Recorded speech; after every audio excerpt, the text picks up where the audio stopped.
The Locked On Podcast Network presents the NBA Big 3 in 30. The 3 biggest stories in the NBA from our local experts at the Locked On Podcast Network. We bring you the real story, why it matters, what's next, who wins the big game, and more, all in 30 minutes. The NBA Big 3 in 30 starts now with the biggest stories in the NBA. Jaylen Brown leaves the door open for him playing somewhere else. Jaylen Brown, who talked about his future in passing, right? It's a in passing kind of thing that it raises an eyebrow, but it was there. It was on the Big Tigger Morning Show on V103 in Atlanta. I do not have the rights to play you what he said, but I can read you what he said. I would suggest you go to their YouTube page or their Instagram page, where the host, Darian Morgan, asked, is there any chance we see you in a hometown uniform? And Brown was like, you never know.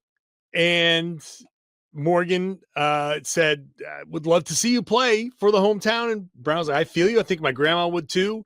He said, has your grandma been talking to you about it? Yeah, you never know. We'll see. And so Jaylen, I think, does not speak unintentionally. Just like all of us, maybe we misspeak, maybe we don't say all the things we want to say.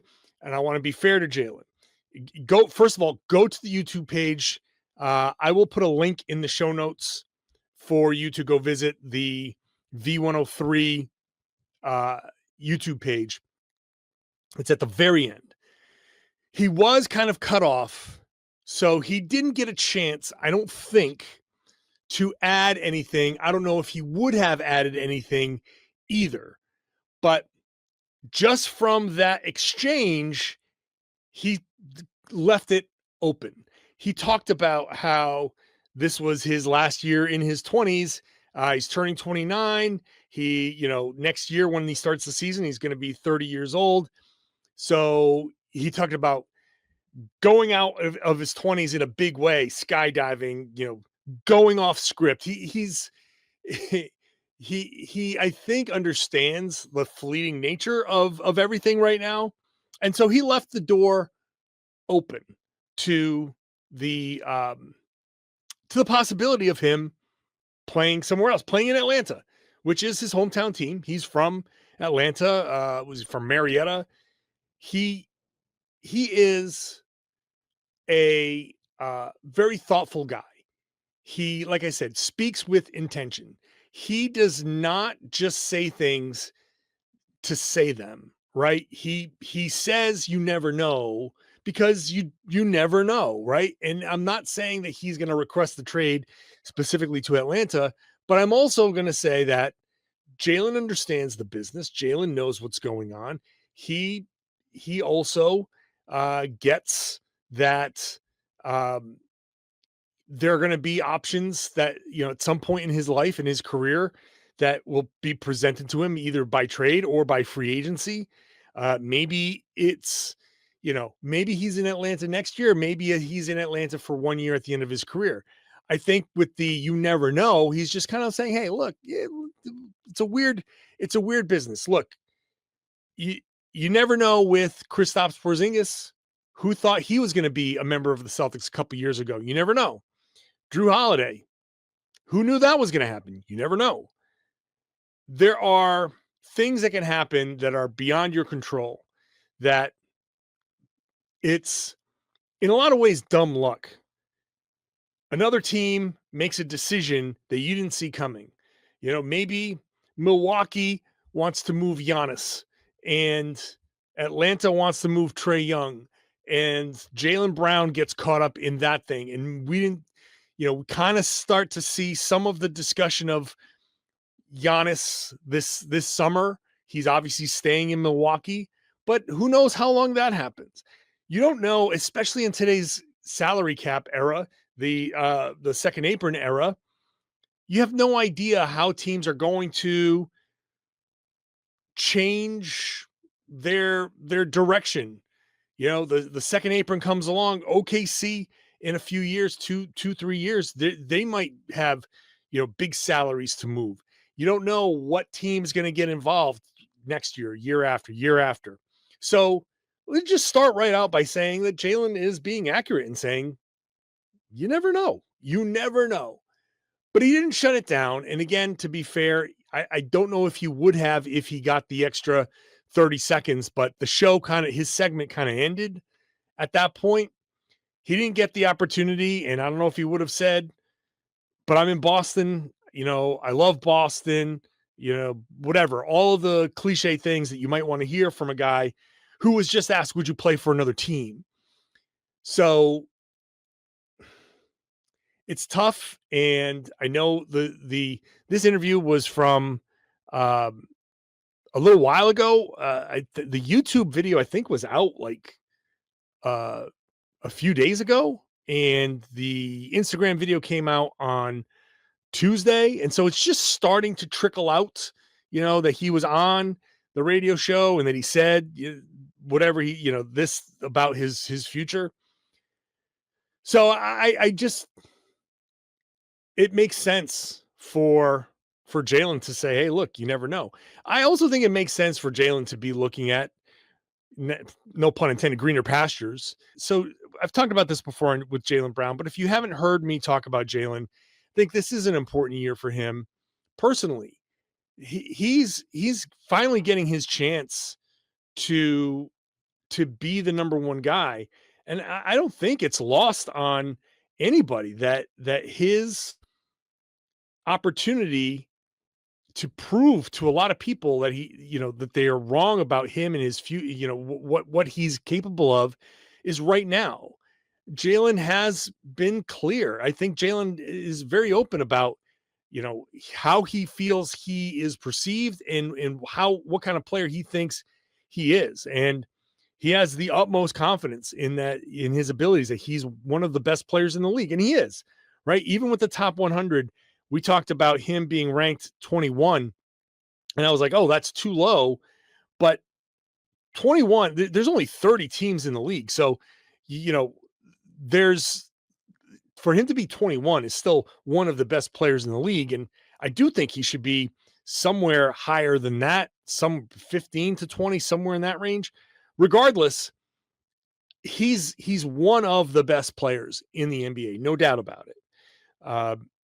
But there's a perception, and I think he is very in tune to that perception. He's talked about, social capital that rich people want to chase more than keeping your money in the bank. He's talked about, I think, a lot of these things, that perception means something to Jaylen. And if he is able to prove that he's capable of being a number one guy, which I know a lot of people already believe he's capable of being a number one guy. And look, he's been, we can say number one, number two, but he's been a finals MVP. He's been like in that championship run. He was as good as Jason Tatum, even better in some respects, in that, especially in those last two series in Indiana and Dallas. He's right there. Right. And so I think he can prove he can rise to that occasion. It's well within his grasp to go out there and prove to people that, hey, I am a number one guy. And I don't think that he is bound by loyalty to a professional sports franchise. He loves the city of Boston.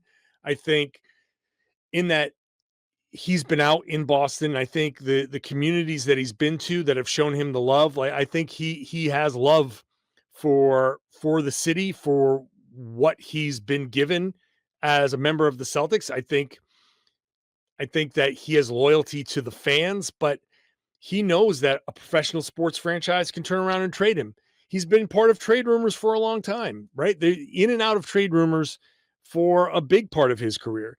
And he knows that if the Celtics turn around at the trade deadline and get an offer for him that is good, let's just say it's just whatever the offer is, whatever you think a good offer is for Jaylen Brown, if the Celtics get that and say, hey, we had to do it, they would pull the trigger. That's the business of the league. So there's no reason, and I agree with Jaylen on this, there's no reason for a player to be loyal to a team. And I hate to say that because I know a lot of fans listen and say, we want loyalty. And you get it from these guys while they're here, but your front office is going to make the moves. Like, I know when you watch a game and you see the Boston on the chest, that means something to you, especially, you're from Boston or the Boston area. That means something to you because from the first day you started watching Celtics basketball until you are gone, you're going to be wearing that green. You're going to have that Boston across your chest, and you are going to be in a rocking chair telling stories, rocking back and forth, telling stories of, wherever you start. Do you start with Havlicek? Do you start with Bird? Do you start with Pierce? And your journey goes through to Jason and Jaylen and to whoever's next. And then when that person retires, whoever's next, by the time you get to 70, 80 years old, you're going through 7 generations of Boston Celtics and stars and who knows how many titles and all that stuff. And that team is with you throughout the whole time. But that's not how it works for players. Players get drafted in a certain place. A player of Jaylen's caliber gets drafted in a certain place. And if it works, great, you stay there for a while. If it doesn't work, or at some point a better option comes along, boom, you're gone. And so I am 100% with the players on this concept of there is no loyalty between player and team, right? There's no loyalty. We saw it with Dallas. It was a stupid move, I think, to trade Luka Doncic. But when they made a decision internally, right or wrong, they made the decision. We're moving in a different direction, so goodbye. Off you go. No questions asked, no nothing. And sure, fans revolted, but there's nothing you can do. This is your team now. So if Jaylen says, hey, this is my opportunity. After this year, I've said this before, after this year, if he finishes the season an all-NBA player and everybody's like, wow, Jaylen Brown, he really did a great job handling the reins for the Celtics. Why would it be surprising if he said, hey, time for me to move on, time for me to explore? Look at who he is as a person.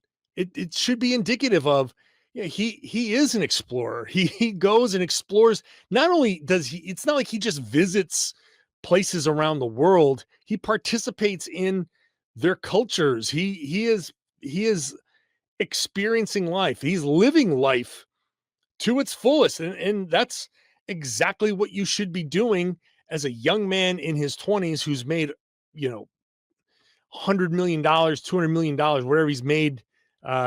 He's made a lot of money. So he is an explorer. He is a free thinker. He is a person who his loyalties are to himself and those close to him, right? He has beyond that, it's a business arrangement. And I'm sure if for some reason, if Jaylen were decide to leave, he'd probably come back to Boston in the summers.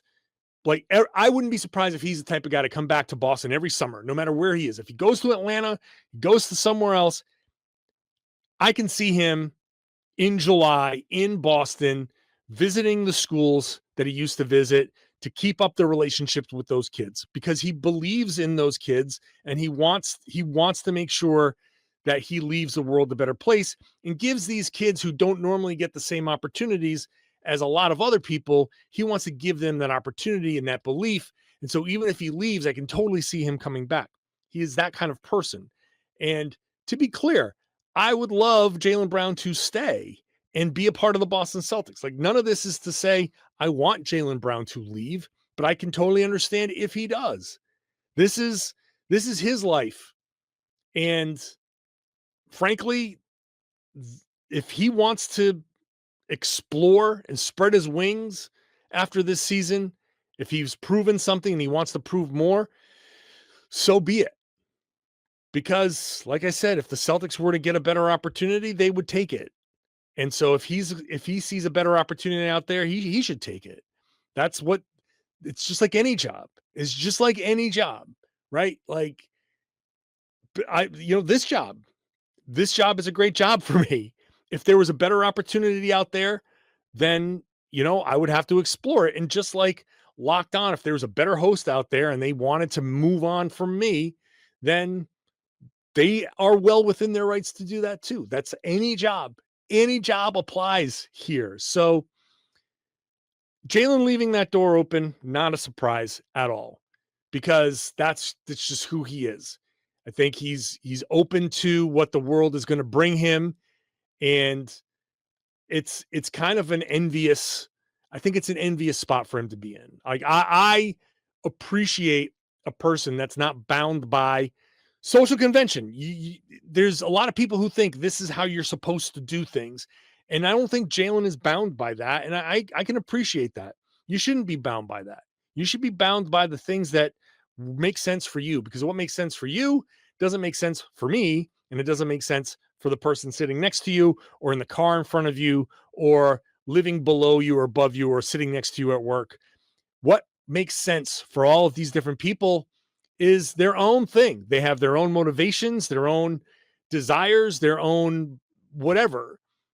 So there is no cookie cutter path for all of us. And Jaylen, I think, seems to understand that. And that's where all of this is coming from. So we can hope that he stays. And I think if he stays, I think I think he's going to be a Hall of Famer. I think his number will be retired in Boston, but that doesn't mean he's going to finish his career in Boston. And so that's where a lot of this came from. Most people can't name all their financial accounts or even what they're worth, whether it's a 401k or properties or investments. And when you don't have the full picture, you can end up leaving money on the table. That's why there is Monarch Money. It's an all-in-one personal finance tool that brings your entire financial life together in one clean, easy-to-use interface on your laptop or your phone. Monarch does the heavy lifting for you. You can link all your accounts in minutes, see clear data visuals, get smart categorization of your spending, and finally feel in control of your money without ever touching a spreadsheet. I linked all my accounts to Monarch and immediately spotted a few subscriptions I wasn't even using. Canceling those all can save you money every month. Don't let financial opportunities slip through the cracks. Use code LOCKEDONNFL at monarchmoney.com in your browser for half off your first year. That's 50% off your first year at monarchmoney.com with code LOCKEDONNFL. This was the rankings that I had and that Locked On had for their top 100 and our top 100. They had Anthony Davis at 14. They had Kyrie Irving at 40. A lot of people put him really low because of injuries this season.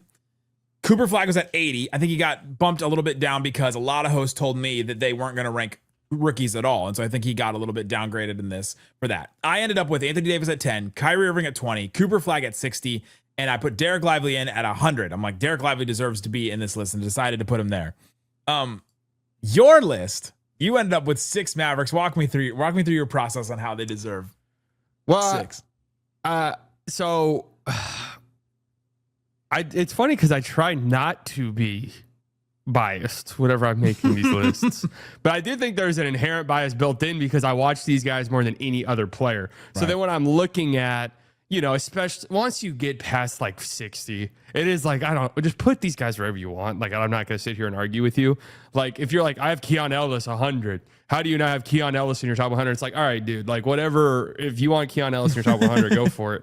But, I would just look at these guys. And again, I think that's just inherently built in and baked in as like, I watch this guy play every game versus, I might watch this other guy, but not as much, where it's like, would I rather have PJ Washington or Jalen Duren? I'm like, well, I wouldn't trade PJ Washington for Jalen Duren. Would I rather have PJ Washington or, Dylan Brooks? It's like, well, I'd rather have PJ Washington right now. Like that's kind of where you start to, get into those things. So 6 feels like a lot. I'd say my top 100 list, anytime I do them on my channel, I always say these are like predictive. I try to predict where these guys might rank at the end of the season. Yep. There's just no way the Mavs will have 6 guys. Like almost certainly not, right? Because that's a lot to ask for. But they've got a good roster. That's not something that we've debated. That I don't think can be debated. They have a deep roster. They're one of the deepest teams in the league. I think there's arguments that you can make that just in terms of the quality of players at the end of their rotation, like to 13th, 14th, 15th, man, it could be one of the deepest, if not the deepest roster in the league. The questions all come at the top, really, and just in terms of fit and structure of the team. But they've got a lot of good players, and yeah, I mean, it is what it is. I've got 6 guys. So to be clear, your 6 guys are you have Anthony Davis at 8, Kyrie Irving at 33, Cooper Flag at 66, Derek Lively at 74. We'll talk about that one. PJ Washington at 99 or 95, Daniel Gafford at 99. So you ended up adding Lively, PJ Washington, Daniel Gafford to what the Locked On Top 100 actually had. Yeah. And I think for me, PJ is a great dirty work, forward/wing who has great size. I've seen him damn near swing an entire playoff series for the team and has picked up several different defensive assignments. One thing that is just really underrated with him is his rebounding is so crucial for this team. And the stretches that he was out last season, you really felt it. So I think, to me, I don't know if there's 100 guys in the league I'd rather have over PJ Washington. And that's sort of where I make that call. And then, Lively, to me, Lively's easily a top 100 player in the league. I don't even think that's up for debate, really, in my opinion, just in terms of impact. And then Gafford, I was looking at it, and I do think Gafford's like a 15th or so best center in the league, like around there. I think a lot of teams he'd be starting. I think on contending teams and teams that want to contend, he could be a starter for certain rosters. So Lakers, yeah. I mean, think about, well, I was going to say Pacers, but they're kind of in this weird spot. But but he would, though. Yeah, I mean, there's several different teams I think he'd start on that want to be very good teams. So, yeah, I think he's probably one of the more underrated players in the league, which is funny because I think even at times I think I underrate him a little tiny bit just because I am such a Derek Lively fan. But, yeah, well, same thing. And then bringing in AD is just like it adds a whole other wrinkle to those centers conversations too. Right, yeah. And it's going to be like a production thing where if Gafford produces enough this year to be considered a top 100 player, one of the other guys is hurt. Like that's just it. Like it's if all 3 guys are healthy, I'd assume Gafford probably does not get the opportunity to like really produce from a production standpoint.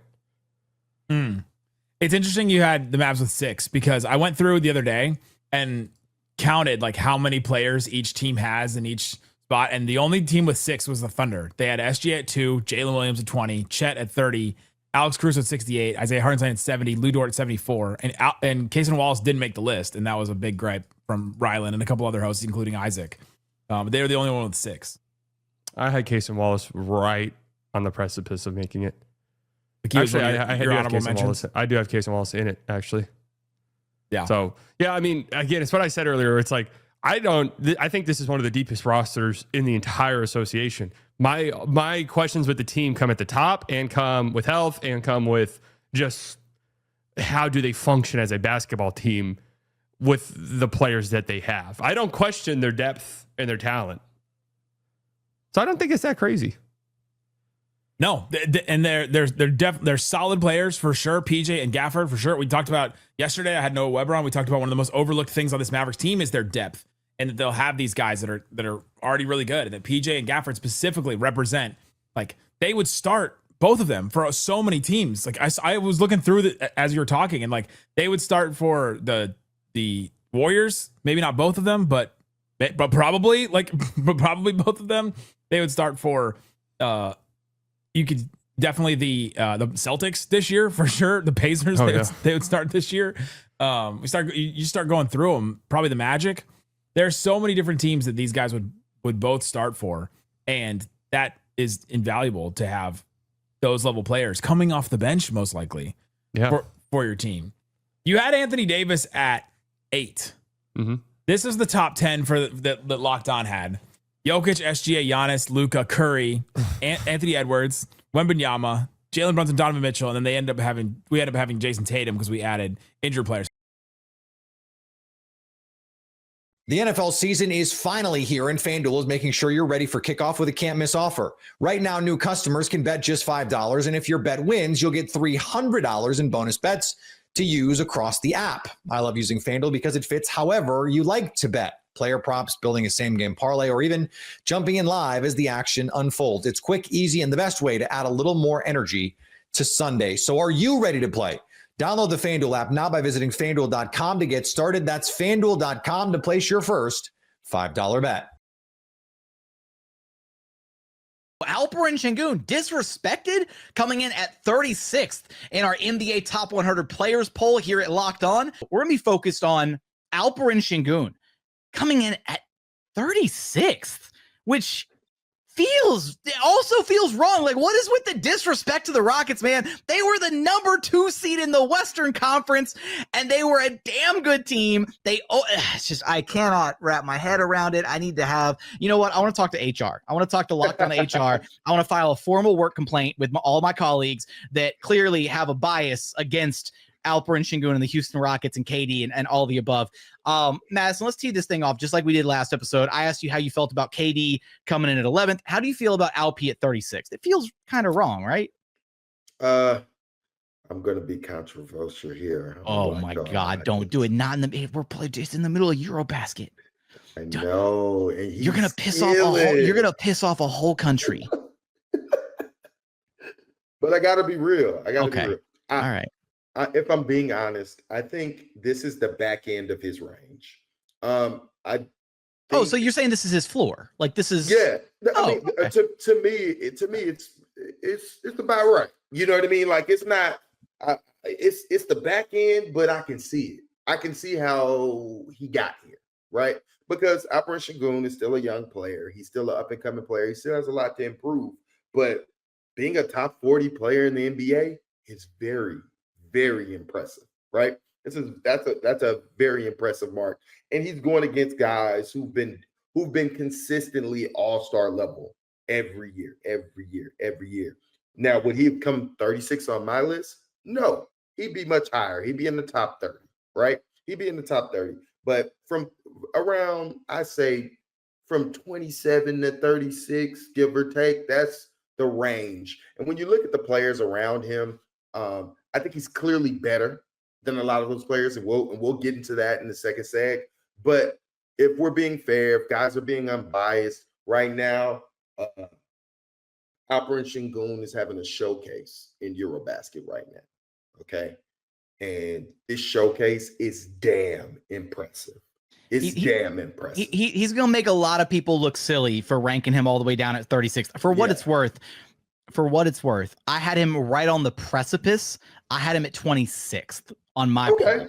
And so I had him a little bit more towards kind of the upper end of his bracket. And I will say, playing devil's advocate for a moment. So he's 36. We'll get into the players that are listed around him. If you're watching on YouTube, you can see the graphic. We'll talk about the names around him and some of the names that we think he either is better than or could be better than, as soon as this season. But, I could see how, especially last year, right, there was some controversy around, Şengün making the all-star team over, Domantas Sabonis. Those two guys are constantly, joined at the hip in these discussions, right? It's the Charizard meme, Şengün, Sabonis, Jokic in that order, whatever. And it shouldn't be in that order. And we'll talk more about that here in a second.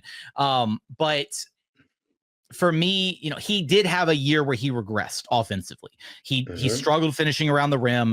And I've said it, I don't know how many times on this very show, that if Alp just hadn't regressed shooting around the rim, if he had kept the same percentages he had from year 2 and year 3 of his career, he would have been legitimately like on the precipice of being in some MVP conversations because of how good he was outside of that. Like, I mean, Donovan Mitchell was ranked like 5th or 6th in MVP voting for the Cavs.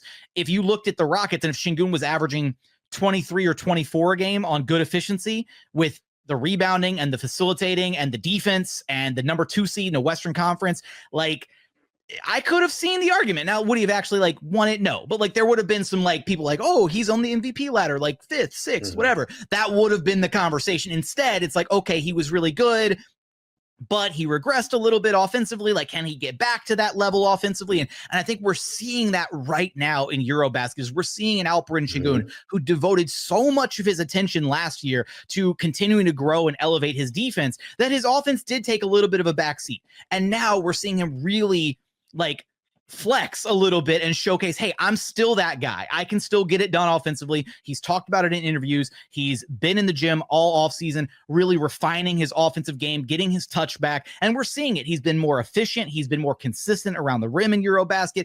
And the way that he's impacting the game at such an unbelievably high level, going legitimately toe-to-toe with the best player on the planet in Nikola Jokic and outperforming him in a high-stakes game that had so many ramifications for it for Eurobasket and Turkey's attempt at winning a medal at the end of things. Like I couldn't be more proud of what we're seeing out of him at this stage, and it really feels like he's kind of setting the table for what to expect out of him this upcoming season. Yeah, I think Alperen Sengun in Eurobasket, if he played like he played in Eurobasket, he would definitely be at the top of this list. And I think if the guys voting was watching Eurobasket, then they could have used some of that in their projection, which I'm sure you used. But when you just look around Sengun, though, he's everybody around him within 5 picks behind. Here, I'll run through it really quick for the audio side, just very quickly, because Sengun's at 36th. We got Bam Adebayo at 31, Sabonis at 32, De'Aaron Fox at 33, Jamal Murray at 34, Franz Wagner at 35, Sengun comes in at 36th, Derek White at 37, Tyrese Maxey at 38, Ivica Zubac at 39, and Kyrie Irving at 40th. Now, again, a quick disclaimer. We were supposed to factor in injuries. That was part of how we did this thing. So, that's why Kyrie is a lot lower on this list than a lot of other people would probably have him, because he's going to miss a huge chunk of time this next season. Yeah. And the point I was just going to make, without names, most of these players, almost all of these players are multi-time all-stars, right? So he's in good company.